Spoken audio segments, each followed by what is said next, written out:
বসিরহাট দক্ষিণ বিধানসভার সকল নাগরিককে আমার আগাম শারদীয়ার শুভেচ্ছা জানাই। এবং এবছরের দুর্গাপুজো একটু অন্যরকম। আপনারাও জানেন যে এই কোভিড-19 পরিস্থিতিতে দুর্গা উৎসব আমাদের রাজ্যের প্রতিটি জায়গায় হচ্ছে। সেই দুর্গা উৎসবের সময় আপনাদের সকলকে আমাদের অনুরোধ থাকবে যে সোশ্যাল ডিস্টেন্স মেনটেন করবেন, যতটা সম্ভব চেষ্টা করবেন সব সময় মাস্ক পরে থাকার। যারা পুজোর সময় বেরোবেন আপনারা, কেউ বাইক, কেউ সাইকেল, কেউ ই রিক্সা, কেউ অটো, বাস বা প্রতিটি যেভাবে যাবেন বা হেঁটে কেউ যাবেন, তাদেরকে আমার অনুরোধ থাকবে যে মাস্ক সবসময় ব্যবহার করবেন।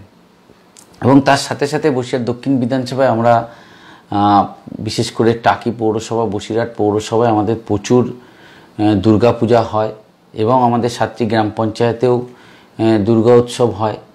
বিশেষ করে সংগ্রামপুর শিবাটি গ্রাম পঞ্চায়েতে অনেকগুলি পূজা হয়। গাছা আকারপুর গ্রাম পঞ্চায়েতে একটি মহিলা পরিচালিত পূজা আমরা দেখে আসছি, খুব ভালোভাবে হয়। এবং আরও কয়েকটি পুজো হয়। ইটিন্ডা গ্রাম পঞ্চায়েতে অনেকগুলি পূজা হয়। শাকচুরা বাগন্ডি গ্রাম পঞ্চায়েতেও কয়েকটি পূজা হয়। নিমদারিয়া একটি ভালো পূজা হয় মহিলা পরিচালিত, এবং গোটরা পঞ্চায়েতে কয়েকটি পূজা হয়।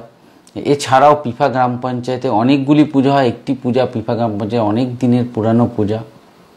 এছাড়াও বসিরহাট পৌরসভায় আমরা দেখেছি যে পূজা একটা অসম্ভব ভালো ভালো প্যান্ডেল ঠাকুর আমরা দেখে এসেছি, ছোট থেকে দেখছি। বিশেষ করে প্রগতি সংঘ, উইদা গ্রিন, প্রান্তিক, বিদ্যুৎ সংঘ, বদরতলা রিক্রিয়েশন ক্লাব, শক্তি সংঘ, তরুণ সংঘ।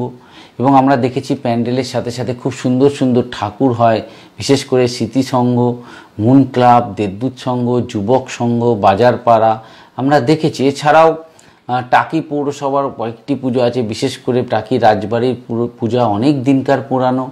টাকি মিলন সমিতি, টাকি অগ্রদূত, থুবা ব্যায়াম সমিতি, অর্কিড, বিবেকানন্দ ব্যায়াম সমিতি থেকে শুরু করে টাকিতে প্রচুর পুজো হয়। যুবগোষ্ঠীর পুজো হয় টাকিতে ভালো। এছাড়াও আমরা দেখেছি যে বসিরহাটে লাইটিংয়ে ভারতী সংঘ এবং বর্ণালী সংঘের পুজো, লাইটিং খুব ভালো হয় দুর্গা উৎসবে। এছাড়াও আমরা দেখেছি যে আমাদের বিশেষ করে কাছারিপাড়ায় ইয়ংস্টার্স ক্লাব, টাউন ক্লাব, মিলন সংঘ এবং ব্যায়ামপীঠের পুজো আমরা দেখে এসেছি। যে ছোট থেকে দেখছি যে অনেক ভালো ভালো পূজা বসিরহাটে হয়। এই কঠিন পরিস্থিতিতে আমার অনুরোধ থাকবে যে পূজায় খুব সাবধানে থাকবেন, সোশ্যাল ডিস্টেন্স মেনটেন করবেন এবং তার সাথে সাথে সব সময় মাস্ক ব্যবহার করবেন, এটা আমাদের অনুরোধ থাকবে। এবং পশ্চিমবঙ্গ সরকার থেকে এর মধ্যে নির্দেশ দেওয়া হয়েছে যে কোথাও সান্ধ্যকালীন অনুষ্ঠান হবে না, সেটা আপনারা নজর রাখবেন। এবং আপনাদের সকলকে আমার তরফ থেকে এই দুর্গা উৎসব শারদীয়ার আগাম অনেক শুভেচ্ছা জানাই। এবং বসিরহাটের ঐতিহ্য, বসিরহাট এবং টাকির যে আমাদের ইমার্শন, মানে আমাদের যে ভাসান, সেই ভাসানও হবে। এর মধ্যে আমরা পুজো সমন্বয় কমিটির পক্ষ থেকে আপনাদের জানিয়েছি যে ইমার্শন, বিশেষ করে ভাসান কিভাবে হবে। আমাদের প্রত্যেকটি দুর্গা পুজো কমিটিকে আমরা জানাবো যে ভাসানের বিষয়ে আপনাদের এর মধ্যে আমরা জানিয়েছি। এবং বসিরহাট ও টাকির ভাসান আমাদের খুব ভালোভাবে হবে। আপনাদের সকলকে আমার অনেক অনেক শুভেচ্ছা জানাই এই দুর্গা উৎসবে। আপনারা খুব সাবধানে থাকবেন, ভালো থাকবেন এবং নিজের খেয়াল রাখবেন।